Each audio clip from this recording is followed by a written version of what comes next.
Today's ASCE Texas Section webinar, which is titled Texas Infrastructure, Assessment of Flood Control and Dams. I would like to thank the branches for hosting viewing sites across Texas. As the State Association for Civil Engineers, we are happy to provide this service to the engineering community. If you are not currently a member of ASCE Texas Section, I invite you to become a member so that you can benefit from being a part of this professional association. You're more than welcome to contact me, Lindsay O'Leary, at the section office, or Mike Sosa at the section office if you have any questions regarding membership or how to renew your membership. We are always here to assist. You may also visit us online at www.texasce, as in civilengineer.org.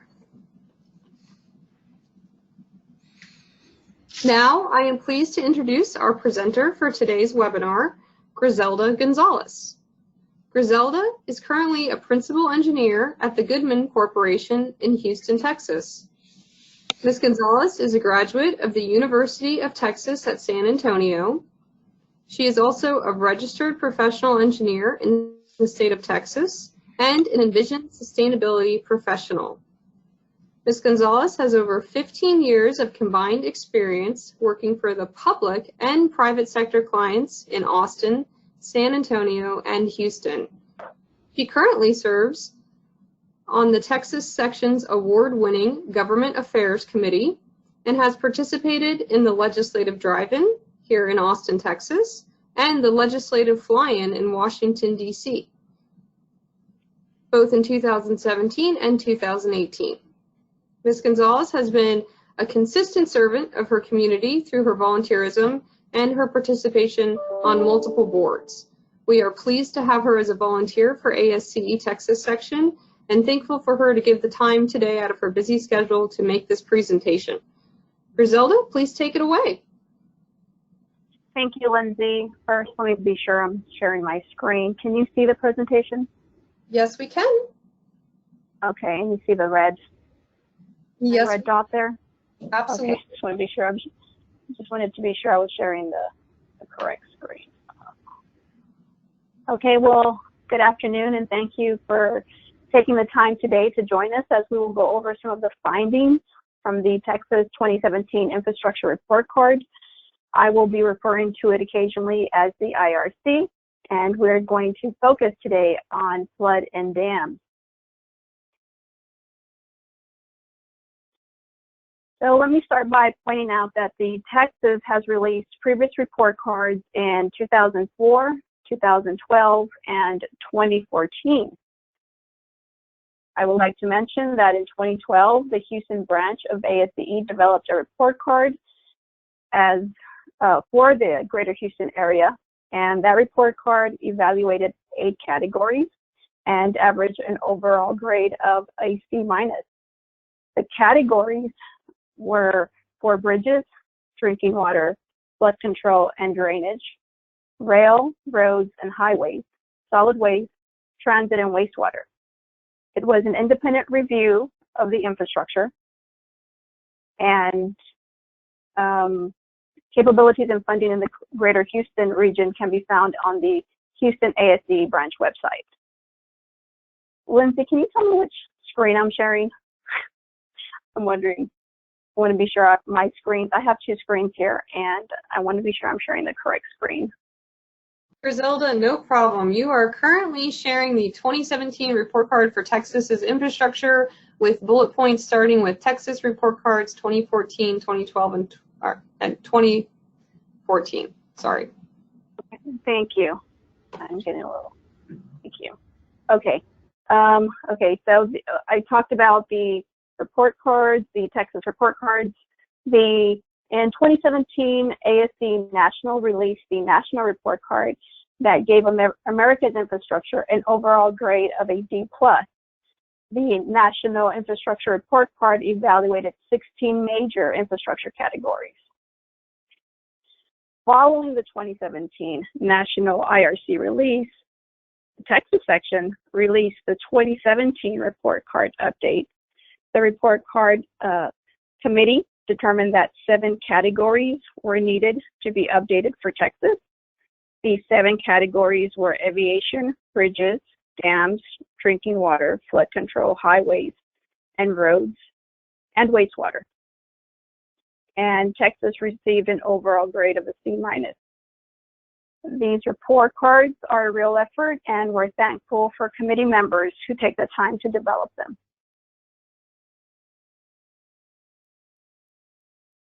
Well, today we're going to highlight the flood control and dams category. We will review the facts from the report for existing conditions and performance. We will then look at what the report card says about growth and future need. The report also had a section on the adequacy of current funding that we will list. And then finally, we're going to restate the recommendations to raise the grade. We're going to first take a look at flood control and then dams. Let's get started here. Okay. So, what does the report card have to say about flood control infrastructure category? Let's take a look at what the existing conditions and performance is for flood control. Let's go ahead and start by taking a closer look at the number of federally declared disasters.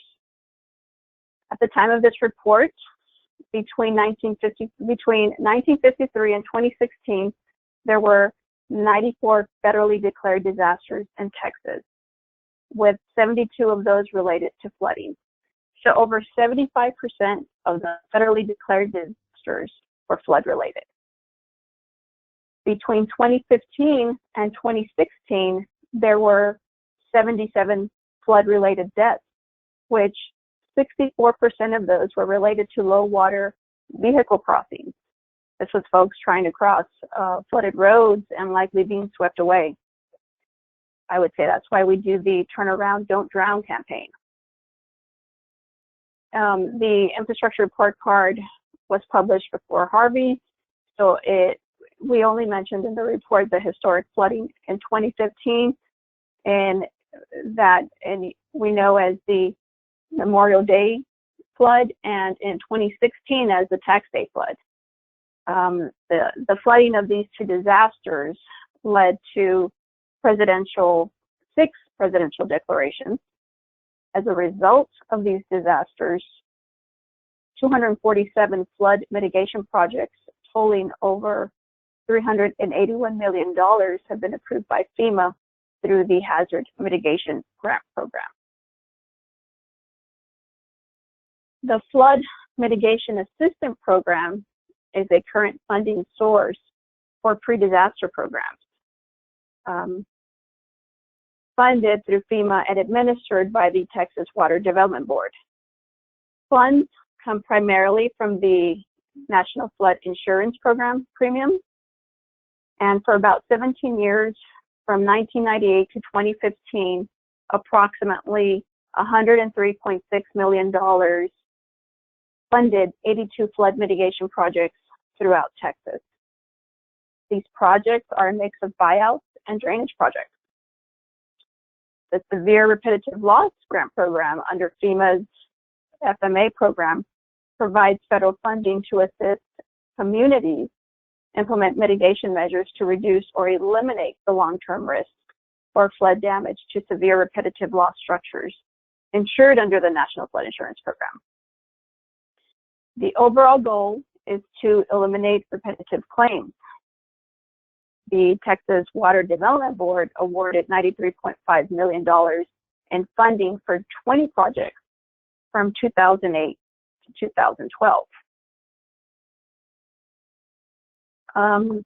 Currently, also, the state does not have a statewide comprehensive floodplain management plan. We don't have a statewide plan, and local governments are therefore responsible for floodplain management and flood mitigation projects. Because Texas lacks this, the state divides flood mitigation planning between 3 state agencies, namely the Texas Department of Emergency Management, TCEQ, and the Texas Water Development Board. None of these agencies have authority to implement or participate in flood mitigation capital projects or to provide floodplain management over the 23 river basins in Texas.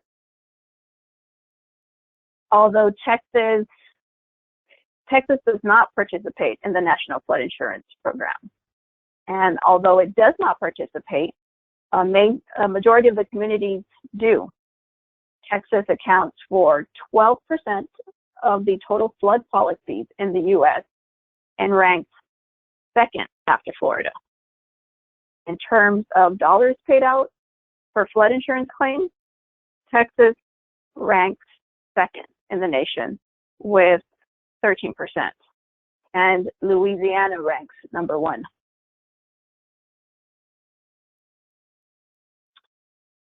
Now let's look at the reported expected growth and needs for flood control.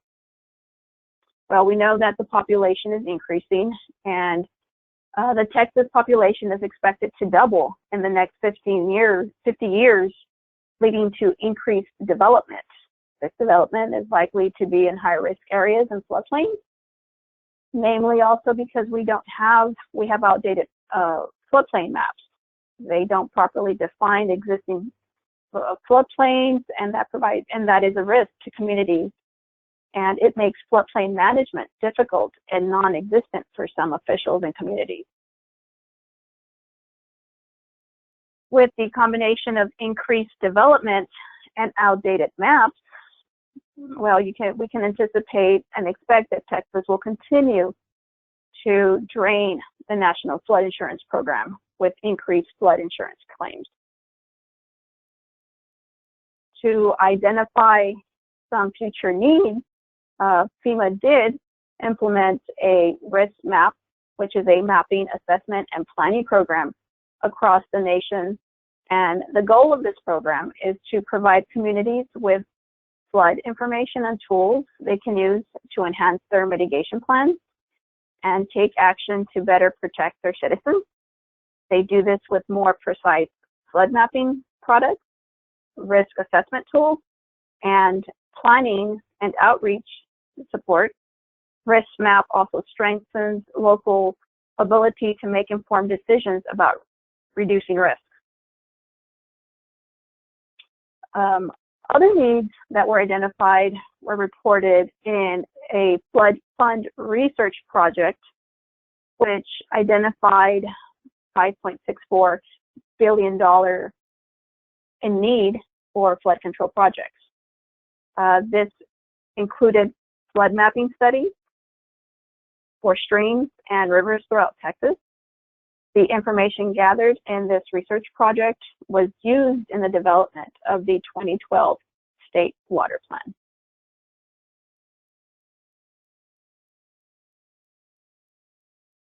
So, how are we doing in meeting the needs for flood control? At the time of this report, funding had decreased and only 12 out of 27 U.S. Army Corps of Engineers flood control projects were funded in the 2012 presidential budget. These projects generally take 20 years to plan, design, and then build. They also require local sponsors to provide matching funds. Historically, the Texas Water Development Board has provided funds for these planning projects through grants, which have assisted communities with the 50% local match requirement. At the time of this report again, Texas had received a total of over $408 million for 298 flood mitigation projects from FEMA through grants. In general, Texas does not have a statewide funding mechanism to fund flood control infrastructure or floodplain management. And this leaves some communities unable to participate in federal programs because they cannot come up with a local match requirement.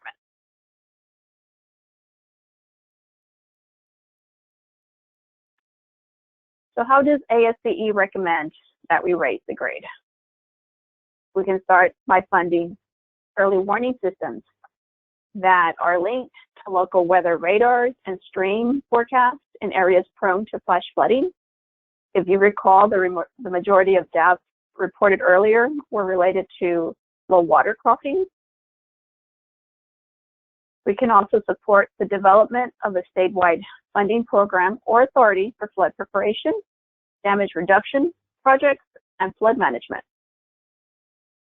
The Texas Water Development Board, for example, is drafting the first statewide flood plan that will be presented to the board by December 2018. We can support additional funding to update floodplain mapping throughout the state. And lastly, we can support investment in infrastructure such as regional detention ponds, modern drainage systems, floodplain buyouts, and levees. And what does that support look like? It is educating yourself and others, talking with your elected officials, and voting when these issues arise in ballots.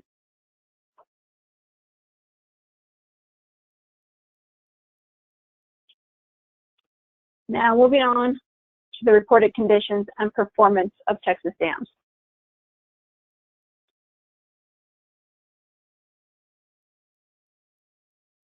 Texas currently budgets funding.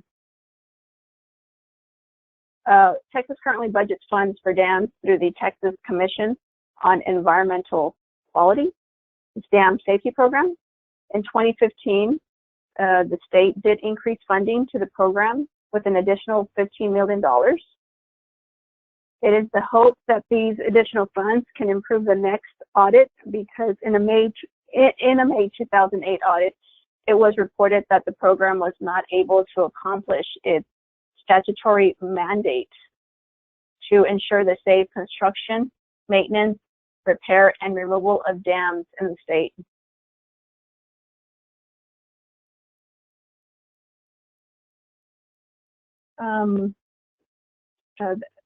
At the time of this report, the following was stated regarding the national inventory of dams for Texas. There were 1,263 high hazard dams, meaning probable loss of life if the dam fails, 416 significant hazard dams, which means possible loss of life with failure of the dam, and 5,324 low hazard dams where no loss of life is expected if it fails. This information was a snapshot, and updated information can be seen on the National Inventory of Dam website. I did want to show that because I found it very interesting when I was preparing. And I'm hoping you can see it there. Lindsay, can you tell me if you can see that?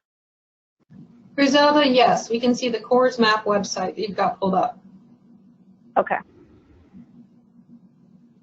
Okay. So the National Inventory of Dams, so as I was saying, this is the latest, and I just thought this was a very good way to really see, you know, how they classify them, and just for you to be able to get more information should you ever need it.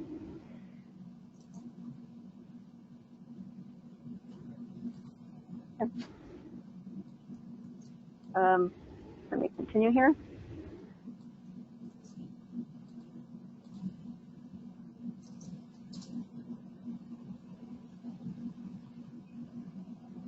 Oh, Lindsay, can you tell me what I'm sharing?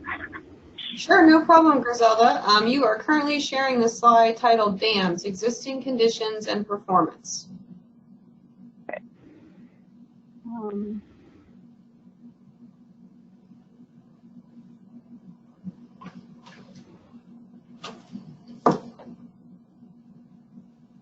And we appreciate you providing this webinar to us blind. I know it's very difficult to present to an audience where you can't see their reactions. And reminder for those of you who are tuning in with us today, if you do have questions, type them in the chat box and we'll circle back at the end of the presentation to answer those questions.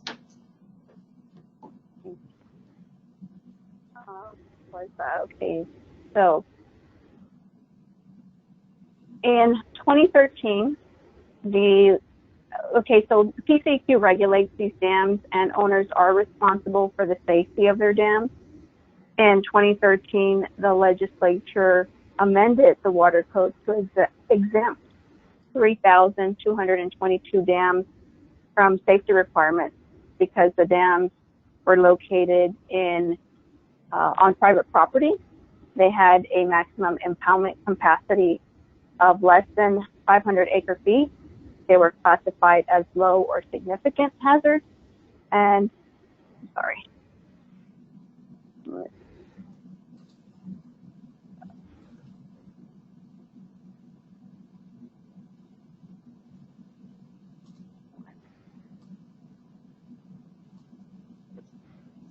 I'm sorry, just give me a moment. Sure. Thanks, Griselda.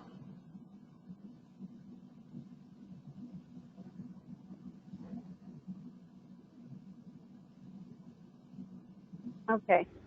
And let me start again with the hazard classification or the,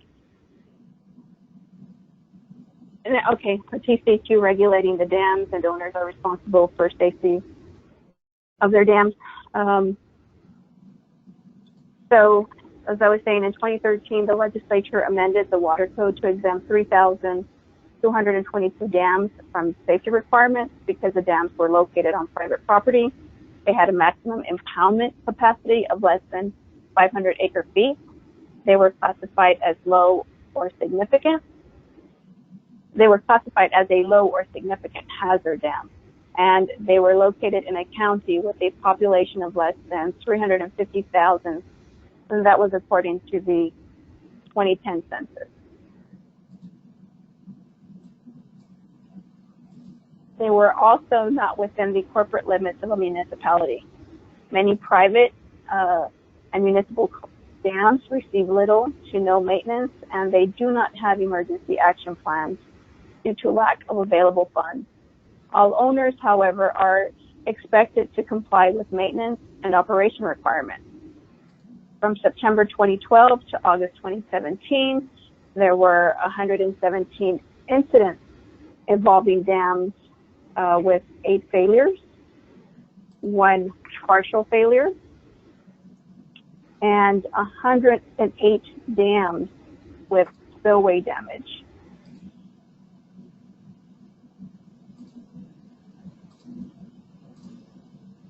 And also pipe failures.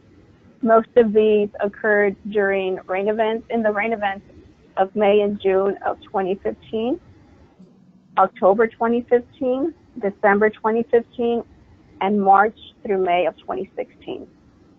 Dams are in general dams are generally exceeding their life expectancy of 50 years and in need of repairs.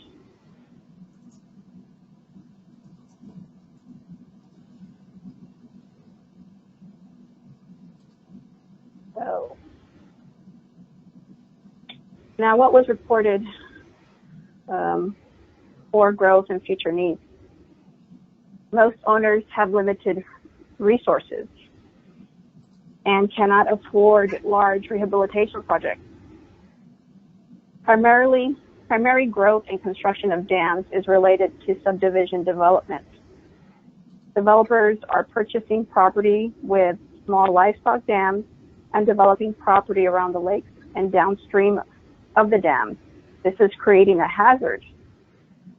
The state of Texas does not regulate development in high hazard areas immediately adjacent to or downstream of dams.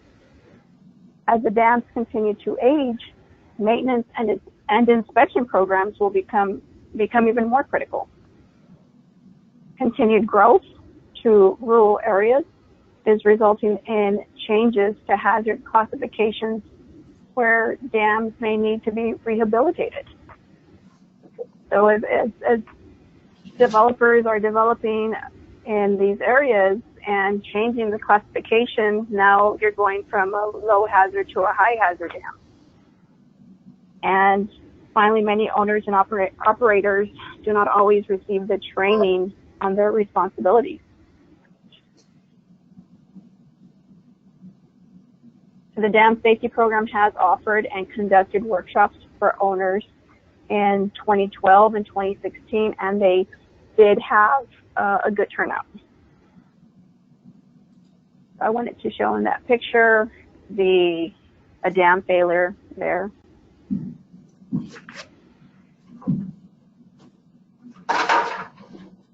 Now looking at the adequacy of current funding and need. The report card stated that in 2016, the TCEQ Dam Safety Program estimated the rehabilitation costs for the non-federal high-hazard dams at $2.5 billion. This estimate was set to cover all high-hazard dams that need rehabilitation. This is estimated to be around 1,000 dams. Funding for the rehabilitation or repair of hazardous dams must be obtained by the owner, and the state does not fund these projects. Dams with reservoirs used for power plants and water supply usually have adequate funds for rehabilitation. The state does budget for dam safety programs for repairs or assistance with rehabilitation of dams that were built by NRCS under the Small Watershed Program. The Dam Safety Program in Texas is funded for 26 staff. You know, they have a limited staff, so this limited staff has to review structural plans and change orders. They perform inspections of dams. They review emergency action plans, and they review reports being submitted by owners and developers. So there's a very limited staff for all of Texas. Increasing personnel would help in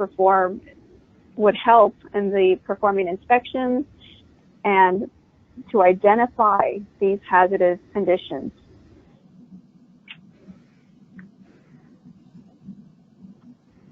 So, what are the recommendations to raise the grade for dams? ASCE recommends that we require maintenance and inspection programs for all high hazard dams in the state. As the dams continue to age, maintenance and inspection programs will become even more critical than they are today. We can support increased funding for the Dam Safety Program in order to perform inspections and identify hazardous conditions as quickly as possible.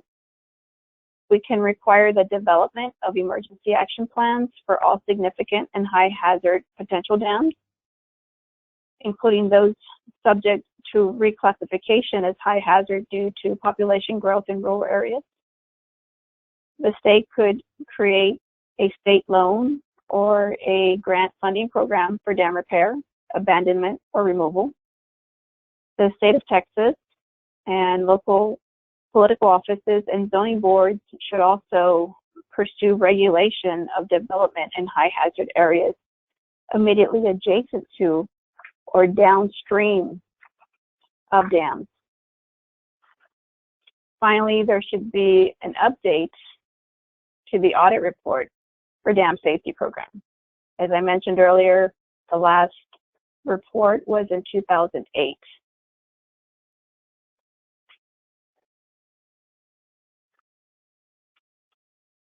So, how can you help advocate? How can you help support some of these recommendations that ASCE is making? I encourage you to become an advocate by becoming a key contact. You can Google ASCE's Key Contact Program and sign up to receive alerts on infrastructure policy issues so your voice can be heard. ASCE members that are listening, please consider attending the next legislative drive-in to Austin in the spring of 2018, where we will meet again with our legislators to discuss policies related to infrastructure and civil engineering.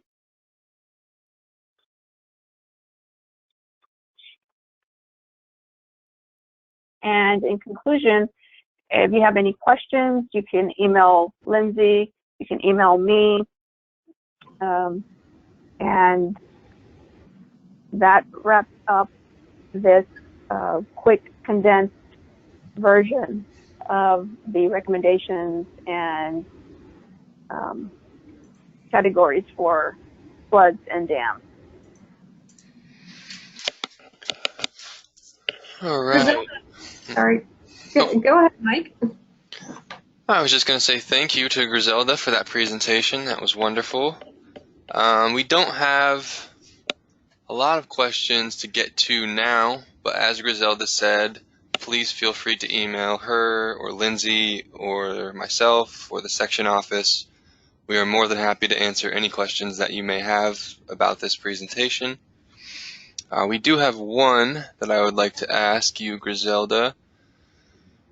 How many of QH 1263, the 1263 dams, are listed as critical condition? Say that again. How many of the, let me go back to that.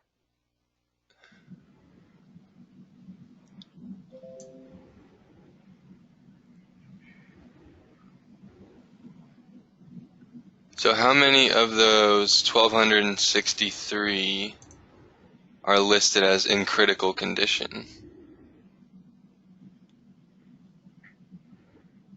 And I probably should know that, but don't have that answer for you, Mike. I'm sorry. I will have to get back to you. Yeah. Lindsay, do you know? I do not know that information off the top of my head, Griselda, but we can definitely look into that and get back. If there's any questions we are not able to answer during our webinars, we'll typically follow up by email within the few weeks when we're also able to provide the attendees the PDH certificate.